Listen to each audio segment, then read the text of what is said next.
오늘부터는 우리가 요한복음의 몇 가지 주제를 몇 가지를 뽑아서 함께 말씀을 나누려고 하는데요. 여러분 많이 들어보셨을 거예요. 에고 에이미라는 말이 있습니다. 이 에고 에이미라는 헬라어는요, 우리말로 하면 나는 무엇이다 라는 뜻이에요. 나는 무엇이다. 에고 에이미하고 뒤에 설명해 놓은 것, 그래서 그것이 예수님을 지칭하는 말이다 라는 뜻이 되는 것이죠. 요한복음의 특징인데요, 나는 무엇이다, 나는 누구이다, 이런 설명이 요한복음의 7가지, 마지막에 한 가지를 더 추가할 수도 있는데요, 그럼 총 8가지 정도의 주제가 될 수 있겠죠. 우리 화면으로 정리해 놓은 것 보여드릴게요. 첫 번째는 오늘 우리가 읽은 본문에 나오는 것이죠. 나는 생명의 떡이라 하셨어요. 두 번째는 나는 세상의 빛이라, 에고 에이미라고 말씀하셨죠. 나는 양의 문이라, 나는 선한 목자라, 나는 부활이요 생명이다. 여섯 번째는 나는 길이요 진리요 생명이라 말씀을 하셨고요. 마지막은 나는 참 포도나무요 라고 말씀하셨잖아요. 이렇게 총 7가지의 주제, 여기 한 가지 덧붙인다면 나는 나다라고 하신 것도 있어요. 근데 이제 일반적으로는, 기본적으로는 이렇게 7가지를 지칭을 하는데요. 그래서 앞으로 우리가 7번의 시간을 통해서, 7번의 말씀을 통해서 나는 무엇이다 라고 말씀하셨던 그 안에 담겨진 예수님의 진짜 우리에게 주시고 싶었던 메시지, 예수님의 깊은 뜻을 함께 발견한 시간이 됐으면 좋겠습니다. 오늘은 그 첫 번째, 나는 생명의 떡이라 말씀하신 것을 함께 살펴보겠습니다.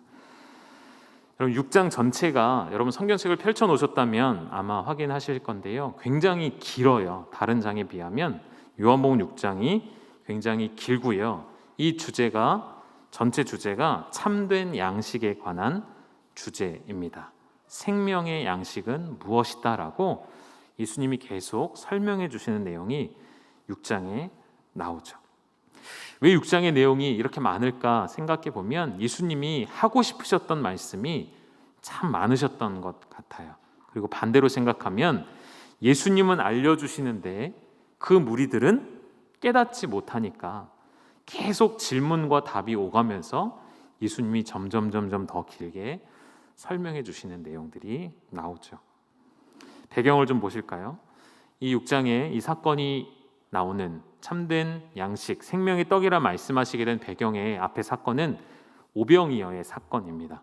오병이어의 이 기적 앞에, 뒤에 일어난 사건이고요. 가버나움, 갈릴리 가버나움에 큰 무리가 도착을 하게 되죠. 그 무리는 목적을 가지고 왔습니다. 어떤 목적이냐면 예수님을 다시 한번 만나고자 하는 무리. 오병이어의 기적이 끝나고 홀로 떠나신 예수님을 다시 여기까지 찾아와서 회당에서 만나게 되었던 그들이 예수님께 질문을 던집니다. 6장 25절 하반절 보면 랍비여 언제 여기 오셨나이까? 라고 반가움의 질문을 던졌겠죠. 그런데 이 질문에 예수님을 향한 호칭이 랍비라고 되어 있는 부분을 볼 때 우리가 좀 생각해 볼 문제가 있습니다. 그들이 분명히 조금 전에 오병이어의 기적을 경험한 사람들이에요. 예수님을 왕으로 삼고 싶은 마음이 이들 안에 찾아왔어요. 이런 기적을 보여주는 선지자가 드물었으니까요. 그런데도 여전히 그들은 예수님을 랍비라고 부른다는 것은 아직은 예수님이 메시아라는 확신이 들어서지 않았다는 것을 의미하기도 합니다. 언제 오셨습니까? 랍비여 라는 이 질문에 예수님은 전혀 다른 대답, 내가 조금 전에 왔다, 어젯밤에 왔다, 이렇게 하시면 되는데 그게 아니라 뭐라고 말씀하실까요? 26절 우리 한번 같이 읽어보겠습니다. 시작. 예수께서 대답하여 이르시되 내가 진실로 진실로 너희에게 이르노니 너희가 나를 찾는 것은 표적을 본 까닭이 아니요 떡을 먹고 배부른 까닭이로다. 무엇을 말씀하시죠? 내가 언제 왔다가 아니라 예수님은 내가 너희의 마음속을 다 들여다보고 있다라고 답을 해주신 거예요. 사람의 마음을 감찰하시고 그들의 미래를 아시는 주님. 요한복음이 묘사하는 예수님의 특징 중에 하나인데요. 니고데모에게도 이렇게 하셨어요. 니고데모가 예수님께 찾아와서 예수님에게 여러 가지 미사오구를 붙여서 그분을 높여드려요. 그러면서 이제 묻고 싶었던 게 있었죠. 근데 예수님이 그의 생각을 미리 아시고 먼저 말씀해 주십니다. 사람이 거듭나지 아니하면 하나님의 나라를 볼 수 없다고요. 하나님 나라에 들어가는 방법이 과연 무엇인지 궁금해서 찾아왔던 니고데모에게 그의 마음을 미리 아시고 답을 주셨던 것이죠. 때로 우리가 성경을 읽다 보면 예수님은 꼭 동문서답 하시는 것 같을 때가 있어요. 이러한 질문에 전혀 다른 답을 주실 때가 있죠. 그러나 그것이 결코 동문서답이 아니라 예수님의 답은 우리의 마음의 중심을 향한 답이셨습니다.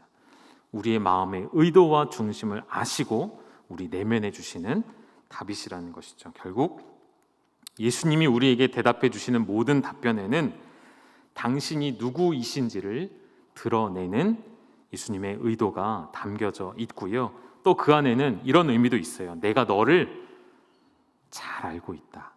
내가 너의 모든 것을 알고 있다. 내가 너를 가장 잘 알고 있단다라고 말씀하시는 것이죠. 가버나움에 이 사람들이 왜 찾아왔습니까? 예수님을 더 알기 위해, 이 사람이 메시아인지 아닌지를 더 알아가기 위해 찾아왔습니다. 겉으로 볼 때는 그렇습니다. 그런데 그들의 속마음은 어땠다라고 예수님 말씀하시죠? 너희가 배가 불렀음을 경험했기 때문에 또다시 내게 찾아왔구나라고 말씀하십니다. 무슨 말이죠? 오병이어의 기적 가운데 끝도 없이 그 12광주리에서 나오는 남은 것만 12광주리였잖아요. 그 광주리 안에 계속 쏟아져 나오는 그 눈에 보이는 떡에 너희가 매료되어서 나를 찾아왔구나 말씀하셨습니다. 여러분, 오늘 우리는 어떤가요? 왜 여러분 이 자리에 나와 계십니까? 주님을 더 알기 위해 오셨습니까? 그렇게 우리 말하지만 정말 여러분은 주님께 무엇을 얻어가고자 오셨습니까? 여러분, 무엇에 매료되어서 이 자리에 나와 앉아 계신지요? 여러분 자기 자신에게 한번 질문을 던져보셨으면 좋겠습니다. 예수님을 믿고 우리 가운데 찾아온 어려움이나 위기를 극복하고자 하는 마음, 우리는 피조물로서 당연히 전능하신 하나님 앞에 그렇게 간구해야 합니다. 그런데 문제는 그것이 전부가 되기 때문에 우리 신앙생활에 하나님께 구해서 내가 얻을 것, 그것이 내 신앙의 목표의 전부가 되어 있기 때문에 그게 문제라고 말씀하시는 거예요. 예수님 당연히 사랑하는 당신의 백성들에게 떡을 주시죠. 먹을 것을 주기를 원하시죠. 그런데 그들은 그것만을 원할 뿐이죠. 정말 그분이 준비하신 것은 그들이 관심이 없었던 것입니다. 예수님이 그들을 사랑하셔서 오병이어의 기적을 베푸셨고 그 일로 인해 예수님을 알게 되었고 당연히 그들은 그 떡에 광주리에 주목하게 되는 것이죠. 자연스러운 일이겠죠. 그러나 그것만 보고 오기 때문에 예수님은 그들의 배부름을 한 번 맛보고 계속 그 배부름을 얻기 위해 따라온 것이다라고 그들을 정확하게 평가해 주셨습니다. 다시 우리 상황으로 돌아와서요.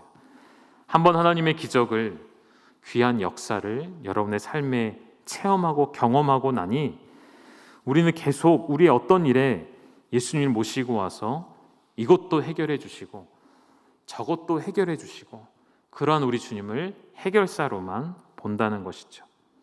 내 사업의 이 문제를 해결해 주셔야 하는 분, 우리 자녀의 입시에 이 문제를 해결해 주셔야 하는 분, 내 육신의 연약함, 질병의 의사가 되어 주셔야 하는 분, 충분히 그렇게 해 주실 수 있는 주님의 능력이시죠. 그러나 우리는 그것만, 거기까지만 그분에게 구한다는 것이죠. 예수님이 생각하시는 여러분의 필요, 그리고 우리가 생각하는 우리의, 나의 필요, 그것이 일치가 안 되는 거예요. 예수님이 정말로 우리에게 주고 싶어 하시는 것과 우리가 원하는 것이 다르기 때문에 그것이 우리의 문제이고 우리의 삶의 신앙과 현실의 갭인 거죠. 차이, 간극인 것이죠. 그래서 그 간극을 계속해서 우리가 좁혀가는 것, 줄여가는 것, 그것이 저는 제자 훈련이고 경건 훈련이고 영성 훈련이라 말씀을 드리고 싶습니다. 지금 갈릴리 유대인들은 예수님을 열심히 찾아온 거예요. 예수님을 수소문해서 여기까지 잘 찾아왔어요. 그런데 예수님을 잘 모르고 찾아온 사람들이죠. 정확히 말하면 예수님을 어떻게 여겼냐면 이런 기대가 있는 거예요. 모세와 같은 선지자로서 출애굽의 구원의 역사를 다시 재현해낼 우리가 기다리는, 그래서 정치적으로도 로마로부터의 독립과 해방을 안겨다 줄 그러한 구원자, 부모님으로부터 할아버지, 할머니, 조상들로부터 전해 내려왔던 이야기들, 광야에서 만나와 물을 먹었고 그런 모든 것을 풍족하게 채워주시고 우리가 더 이상 먹을 것 걱정하지 않게 해주시고 신의 산에 주셨던 그 율법 10계명, 그것으로 모든 사회를 통치하고 사회 정의를 실현하는 그러한 메시아, 신정 국가를 만들 그러한 선지자, 혹시 이 사람이 바로 그 사람이 아닌가라는 기대함으로 찾아왔다는 것이죠. 자신들이 가지고 있는 가치관과 자신 스스로 만들어낸 토라, 성경관, 율법관에 예수님을 끼워 맞추기 시작했던 것이죠. 우리가 늘 조심해야 하는 것이 바로 이것이지 않겠습니까? 하나님의 말씀을 나에게 갖다 맞추는 것. 다시 말하면 예수님을, 하나님을 나의 기준에 맞추는 것. 아니죠. 반대이죠. 우리는 늘 나 자신을 성경, 하나님의 말씀에 맞춰가야 하는 것이 올바른 신앙인의 자세일 것입니다. 유대인들의 메시아 사상은 자신들의 것만이었어요. 우리에게만 국한된 것이었어요. 우리 민족만 다시 옛 영광을 회복하면 되는 것, 그들의 아주 국소적이고 지엽적인 그런 메시아관이었습니다. 다윗의 영광을 다시 회복할 우리 이스라엘. 그러나 하나님의 계획은 너무나도 크셨죠. 무엇이었습니까? 보내신 아들을 통해 모든 민족이 구원을 얻게 하시는 것. 너무나도 큰 간극 사이에서 그들은 결코 그 차이를 좁힐 수가 없었던 것이죠. 예수님이 그들의 문제를 조금 더 구체적으로 지적하십니다. 27절에 보면 우리 함께 읽도록 하겠습니다. 시작. 썩을 양식을 위하여 일하지 말고 영생하도록 있는 양식을 위하여 하라. 이 양식은 인자가 너희에게 주리니 인자는 아버지 하나님께서 인치신 자니라. 아멘. 오병이어의 사건의 내용을 이제 와서 설명해 주신다고 보시면 돼요. 썩을 양식이라는 것은 잠시 동안 너희의 배를 배부르게 할 수는 있는 것이죠. 중요한 것이죠. 사람이 일단은 먹고 살아야 하니까 중요하고 필수적인 것입니다. 그러나 그것은 이 땅에서만 의미가 있음을 예수님 말씀해 주시는 거예요. 썩을 양식을 위하여 일하지 말고 무엇을 위하라고요? 영생하도록 있는 양식. 갈릴리 사람들의 잘못된 그릇된 메시아관 속에 들어가 있는 기대는 예수님께 구할 썩을 양식이었습니다. 그러나 예수님이 주시는 양식은 예수님이 만드시려는 하나님 나라는 다른 것이었죠. 썩지 않는 영생하도록 있는 양식. 그래서 27절에 그것을 누가 주냐면 인자가 너희에게 주리니, 인자는 아버지 하나님께서 인치신 자니라. 여러분, 인자를 통해 주시는 양식, 인자가 그런 일을 할 자격이 있는 근거는 하나님 아버지께서 인쳐 주셨기 때문이라는 거예요. 도장을 찍어서 너에게 권위를 다 위임하겠다는 뜻이죠.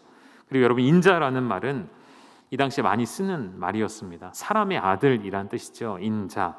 그런데 사람의 아들이란 뜻을 넘어서 보통 일반적으로 나 자신을 가리킬 때 인자라고 표현을 합니다. 영어로는 son of man이라고 하는데요. 이 인자라고 말씀하실 때 인자가 영생하는 양식을 너에게 준다. 그 인자는 당신을 지칭하는 말이군요 라고 사람들이 다 알아들었을 거라는 거예요. 그런데 이 안에 또 다른 숨겨진 의미는 무엇이냐면 영어를 보면 이 son of man 앞에 정관사 더가 붙어 있어요. The son of man이에요. 여러분 더가 하나 붙으면 완전히 뜻이 달라지는 것 여러분 알고 계시죠? 우리말로 이렇게 표현해 본다면 그냥 인자가 아니고요. 그 인자예요. 하나밖에 없는 인자예요. 누구를 지칭하는 말입니까? 하나님의 아들을 지칭하는 말로 바뀌게 되는 것이죠.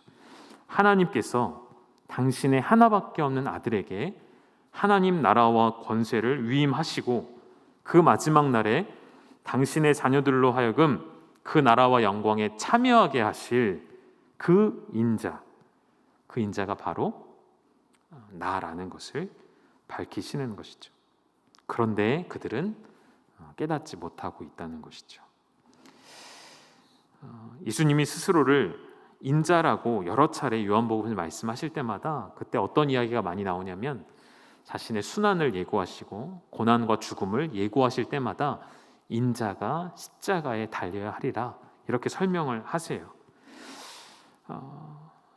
그래서 예수님은 인자가 영생에 이르는 양식을 준다고 말씀하실 때 이 땅에 많이 가지면 가질수록 좋다고 여기는 그 썩어질 양식이 아니라 당신의 죽음을 통해 인자의 죽음을 통해 십자가의 죽음을 통해 우리가 진짜 영생에 이른 양식을 얻을 수 있다고 가르쳐주고 싶었던 것이죠.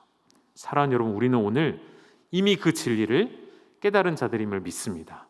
이미 그 썩을 양식이 아니라 생명의 양식을 이미 받아 누리고 있는 줄 믿습니다. 그렇기 때문에 오늘도 우리는 예수님처럼 십자가의 삶을 살아가는 것, 썩을 양식에 대해 십자가로 살아가는 것, 어떻게 해야 될까요? 물질에 대해 십자가의 삶을 사는 것, 권력에 대해 십자가의 삶을 살아가는 것, 명예에 대해 십자가의 삶을 살아가는 것. 그렇게 할 때 주님과 함께 영생의 떡을 누릴 수 있다는 것이죠. 오늘 6장의 내용이 계속해서 무리와 예수님의 대화로 쭉 흘러가는데 계속해서 그들이 이해하지 못했기 때문에 그들은 다시 묻고 예수님은 다시 대답을 해주죠. 한번 볼까요? 28절에 보면 그들이 묻되 우리가 어떻게 하여야 하나님의 일을 하오리이까? 조금 다른 국면으로 접어드는데요.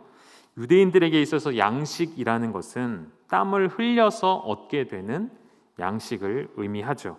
그래서 율법의 상징이기도 해요. 율법을 잘 지킴으로 신이 우리에게 먹을 것을 주신다는 개념이죠. 그래서 그들에게 하나님의 일로서 표현되어진 율법을 지키고 행하는 일이 제일 중요했어요. 그래서 그들은 묻는 것이죠. 우리가 어떻게 해서 영생을 얻는다고 하니, 영생을 얻는 양식이라고 하니까 그건 당연히 하나님의 일이겠거니 생각했겠죠. 그래서 그 하나님의 일을 어떻게 해야겠습니까? 라고 질문한 거예요. 그래서 예수님은 대답하셨습니다. 29절입니다. 우리 함께 읽겠습니다. 시작. 예수께서 대답하여 이르시되 하나님께서 보내신 이를 믿는 것이 하나님의 일이니라 하시니. 뭐라고 말씀하셨죠? 하나님께서 보내신 이를 믿는 것이 하나님의 일이야 라고 쉽게 설명해 주셨어요. 여기서 우리가 조금 더 살펴볼 것은 이 하나님의 일이 무리가 물었던 하나님의 일과 예수님이 대답해 주셨던 하나님의 일이 그 표현이 우리말로는 똑같이 되어 있는데요. 언어는 달라요. 뭐가 다르냐면 수가 달라요. 무리가 예수님께 물었던 하나님의 일은 정확히 번역하면 하나님의 일들입니다. 율법이니까요. 수없이 많은 지켜야 할 계명들, 하나님의 일들을 어떻게 우리가 지켜야 합니까? 라고 물었다면 예수님은 뭐라고 대답해 주셨냐면 단수 하나로 답을 해주시는 거예요. 하나님의 일은 하나야. 뭐라고요? 아버지께서 보내신 일을 믿는 것, 그것 하나야 라고 말씀해 주셨어요. 믿는 일 외에는 다른 것이 없다는 것입니다. 그리고 이 믿는다는 것은 현재 시제로 쓰였어요. 과거에 한번 믿음으로 끝난 것이 아니고요. 지금도 계속 믿음으로 나아가는 것.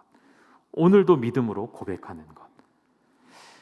여러분, 회심과 개종을 같은 말로도 이해할 수 있겠는데요, 오늘은 좀 구분해서 설명을 드려보고 싶습니다. 여러분, 개종이라는 것은 자신의 힘으로 종교를 바꾸는 것이에요. 내가 어제까지는 불교였는데 오늘부터는 기독교로 바꾸겠어. 이걸 우리는 개종이라고 말하죠. 그러나 회심은 자신의 힘이 아니라, 자신의 결정이 아니라 하나님의 인치심과 하나님의 전적인 은혜와 성령의 역사로 우리 안에 일어나는 것입니다. 회심과 개종은 완전히 다른 거예요. 그래서 개종하면 이게 율법의 일들을 찾아가기 시작하는 것이죠. 회심한 사람이 믿음의 길을 걷는다라고 표현한다면, 개종한 사람은 율법의 길을 걷는 자입니다. 왜냐하면 내가 이제부터는 기독교를 믿기로 했어, 교회를 믿기로 했어, 이런 표현을 쓰면서 교회 가보니까 주기도문도 외우고 사도신경도 외우더라, 그럼 나도 외워야지. 교회를 갔더니 6개월 지났더니 세례를 받으라고 하더라, 받아야지. 교회를 갔더니 사람들이 헌금을 하더라, 헌금도 하는 거구나. 이건 여러분 율법의 길이라는 것이죠. 여러분께 질문 드리고 싶어요. 여러분, 회심한 그리스도인이십니까? 개종한 그리스도인이십니까?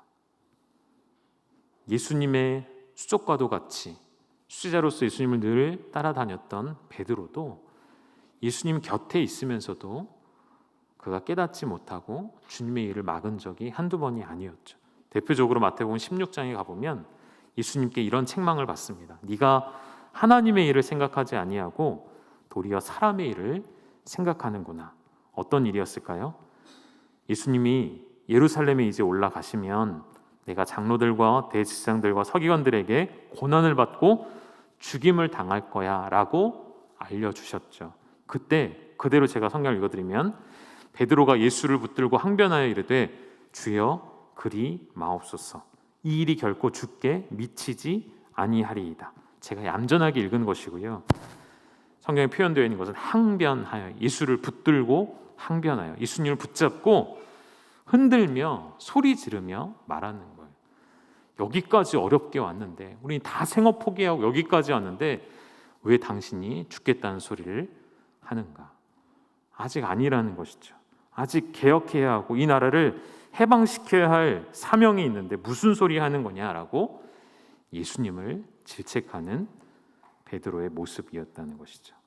이 모습이 바로 개종한 유대인의 모습이었던 거예요. 회심한 베드로가 아니었던 것이죠.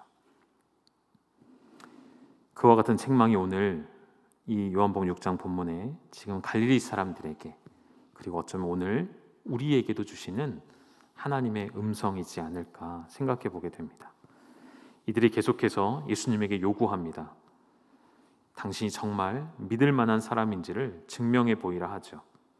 이미 보았어요. 그러나 더 원합니다. 더 보여주십시오. 아직 확신이 안 됩니다.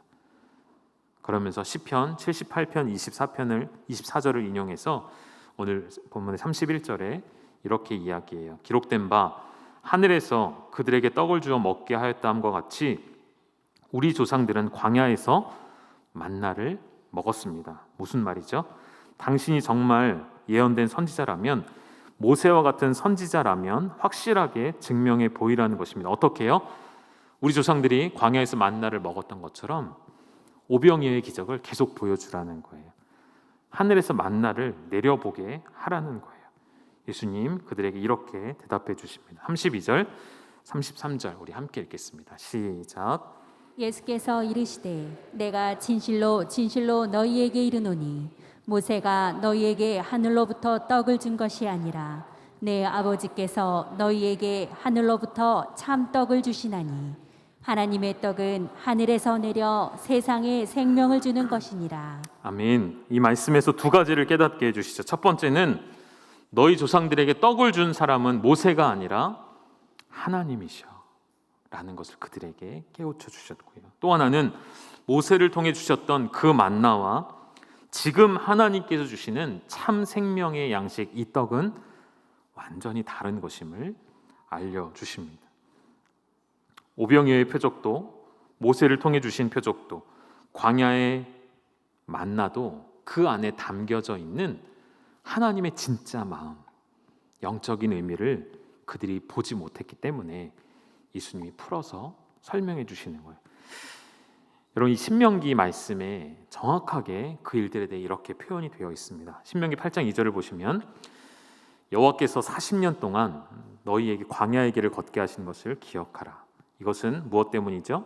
너희를 낮추시고 시험하셔서 너희의 마음이 어떠한지, 하나님 명령을 지키는지 지키지 않는지 하나님이 알기를 원한다라고 하셨어요. 그리고 바로 다음 구절에 3절 말씀 우리 같이 한번 읽을게요. 시작. 너를 낮추시며 너를 줄이게 하시며 또 너도 알지 못하며 내 조상들도 알지 못하던 만나를 내게 먹이신 것은 사람이 떡으로만 사는 것이 아니요 여호와의 입에서 나오는 모든 말씀으로 사는 줄을 내가 알게 하려 하심이니라. 아멘. 분명히 설명되어 있죠. 우리만 갖고 있는 성경이 아니고요, 신명기 말씀은 유대인들이 가지고 있는 말씀이에요.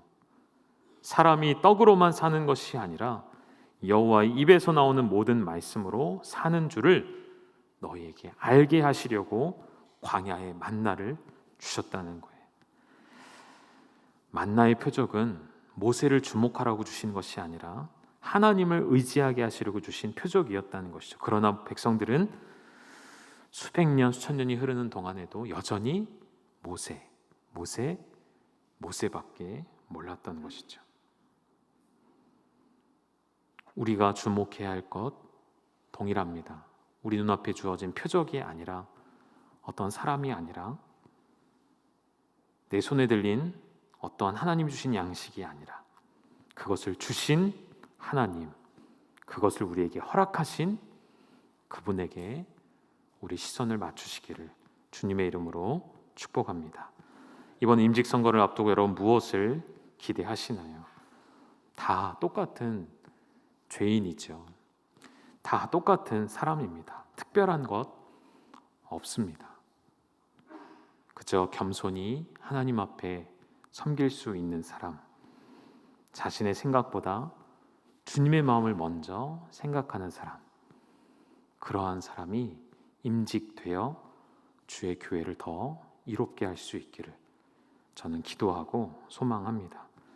사람에게서 기대할 것은 썩을 양식밖에 없습니다. 그러나 그 양식은 먹을 때는 좋고 배부를 수 있지만 내일 또다시 필요한 양식이죠. 내일 또다시 찾아 헤매야 하는 양식인 것이죠. 그래서 예수님은 이렇게 말씀하시죠. 6장 49절에 너희 조상들은 광야에서 만나를 먹었어도 죽었거니와 라고 말씀하십니다. 만나를 먹었는데도 너희 조상들은 다 죽지 않았느냐? 그렇다면 무엇을 말씀하시려고 하는 것이죠?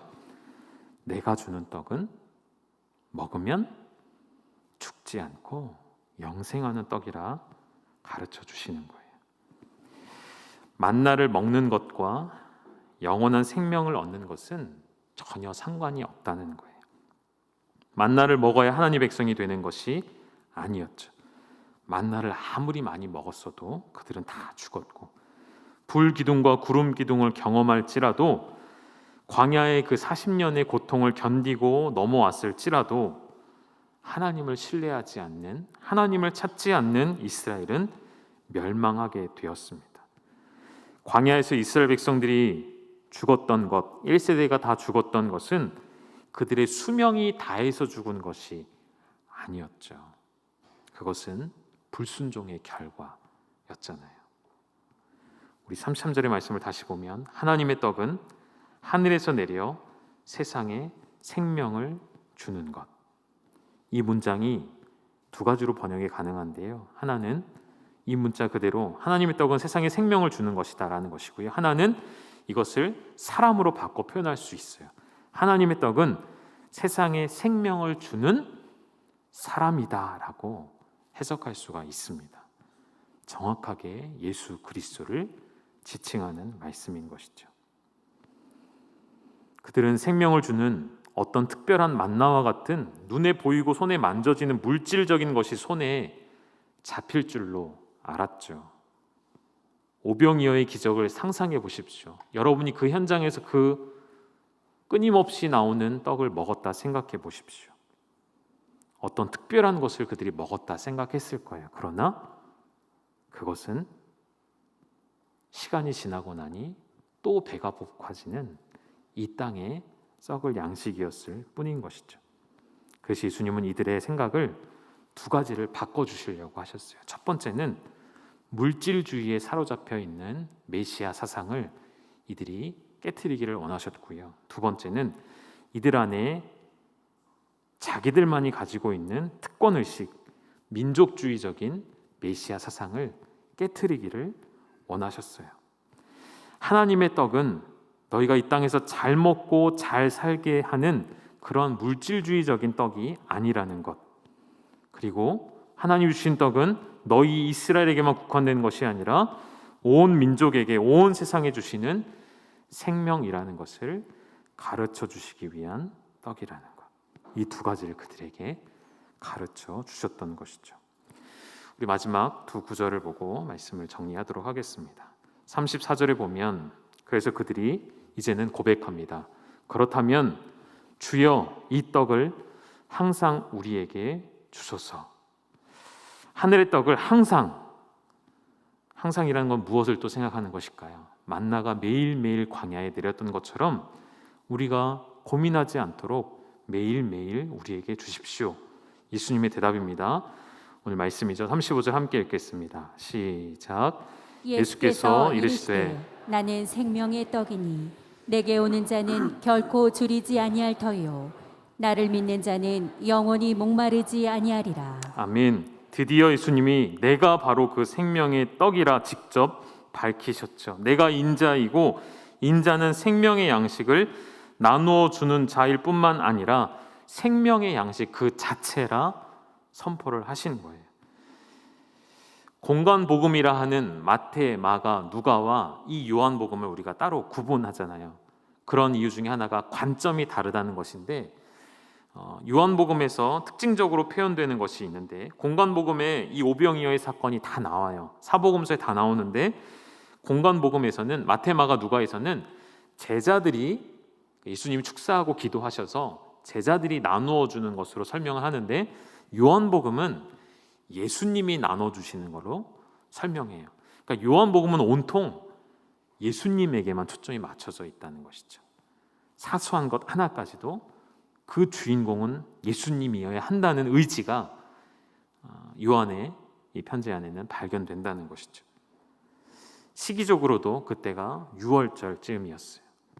그러한 기적이 그때 일어난 것은 예수님 당신이 바로 대속적인 희생을 통해 생명의 떡이 되어주실 것을 보여주시기 위함이셨죠. 나는 생명의 떡이라. 예수님을 통해서만 진짜 생명을 얻을 수 있다는 것입니다. 예수님을 통해서만 우리의 생명이 유지된다는 것이죠. 여러분, 숨을 쉰다고 다 살아있는 것이 아니죠. 뇌사 판정이 무엇이죠? 살아있지만 죽은 자로 본다는 것이죠. 사랑하는 여러분, 우리가 세상의 떡을 추구할 때면 우리는 결국 살아있는 것처럼 보이지만 죽은 자가 될 것입니다. 그러나 반대로 생명의 떡이신 예수님을 찾고 구할 때에, 그를 나의 구원자로 인정할 때에 우리의 영혼은 정말 살아 숨쉬게 될 것입니다.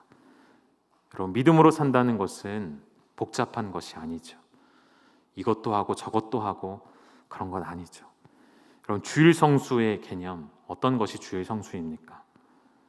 예배 자리에 나와 앉아 있으면 되는 것일까요? 아니요.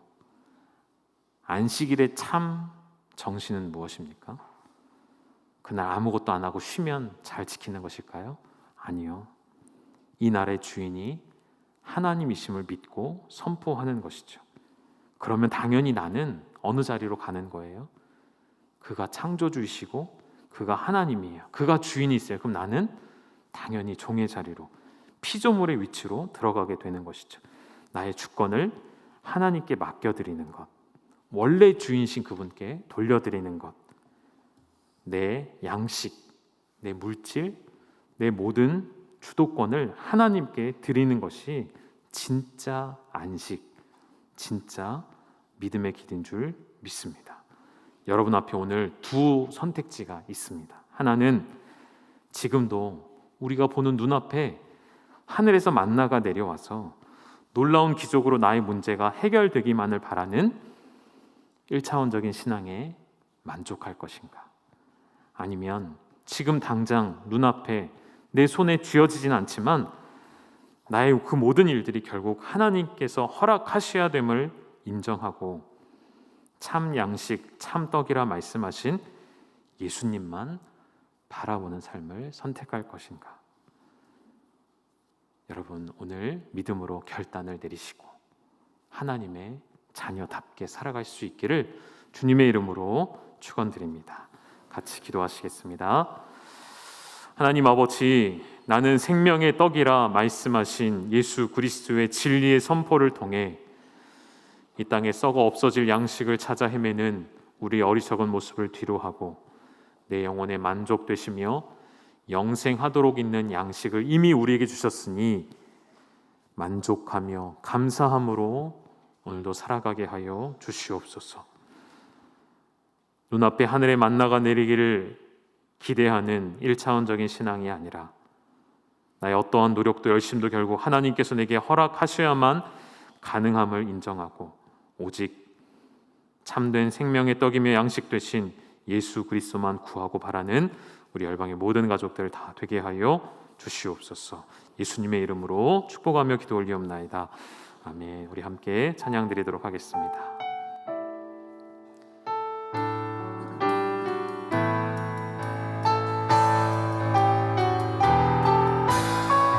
오직 예수, 오직 예수, 다른 이름은 없네. 주 이름만, 주 이름만 우리에게 주셨네. 오직 예수, 다른 이름 없네. 오 영광과 존귀 권세와 찬양 받으리. 우리 다 함께 자리에서 일어나셔서 한 번 더 고백하실까요? 오직 예수, 오직 예수, 다른 이름은 없네. 주 이름만 우리에게 주셨네. 오직 예수, 다른 이름 없네. 오 영광과 존귀 권세와 찬양 받으실 분 오직. 우리 한 번 더 고백하실까요? 오직 예수, 오직 예수, 다른 이름은 없네. 주 이름만 우리에게 주셨네. 오직 예수, 다른 이름 없네. 오 영광과 존귀 권세와 찬양 받으실 분 오직 주 예수. 우리 시간 함께 선포된 말씀을 붙잡고 같이 기도하며 나아가시겠습니다. 오늘도 내가 붙잡고 있는 썩어질 양식 여러분 내려놓으시고 참된 양식 되시며 영원히 없어지지 아니할 생명의 양식 되신 예수 그리스도만 바라보고 예수 그리스도만 구하는 나의 삶이 되게 하여 주시옵소서. 이러한 마음으로 우리 합심하여 기도하며 나아가시겠습니다. 주님, 나에게 오직 예수 그리스도밖에 없음을 고백합니다. 다른 것 필요 없습니다. 다른 것 의지할 것 없습니다. 다른 사람 의지할 것 없습니다. 나의 힘을 의지하지 않습니다. 오직 예수, 우리가 오늘 믿음의 길을 걸어가는 것은 오직 주님만을 나의 주인으로 인정하며 오직 주님만으로 만족하며 오직 주님만으로 감사하며 오히려 썩어질 양식을 구하며 헤매는 나의 인생이 아닌 영원토록 영생하는 양식 대신 예수 그리스도의 이름만 구하는 다른 예수를 되게 하여 주시옵소서. 이름은 없네. 그 이름만 우리에게 있습니다. 주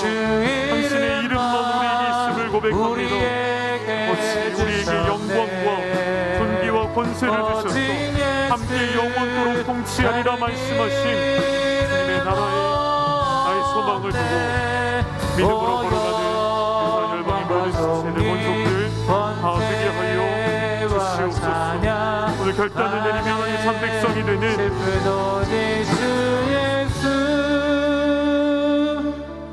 우리 주님 예수 그리스도의 은혜와 하나님 아버지의 아들을 아낌없이 내어주신 그 지극하신 사랑하심과 성령의 교통하심이 오늘 믿음으로 살기를 결단하여 내 눈앞에 썩어질 양식을 구하며 찾아 헤매는 것이 아니라 참된 양식 되시며 생명의 떡이 되신 예수 그리스도만 구하고 그분만 내 안에 계심을 믿음으로 선포하며 살아가기를 결단하는 우리 사랑하는 열방의 모든 가족들을 위해, 그리고 온 세계 열방 곳곳에 흩어진 우리 사랑하는 귀한 선교사님들의 모든 사역 위에 이제로부터 영원토록 함께 있을지어다. 아멘.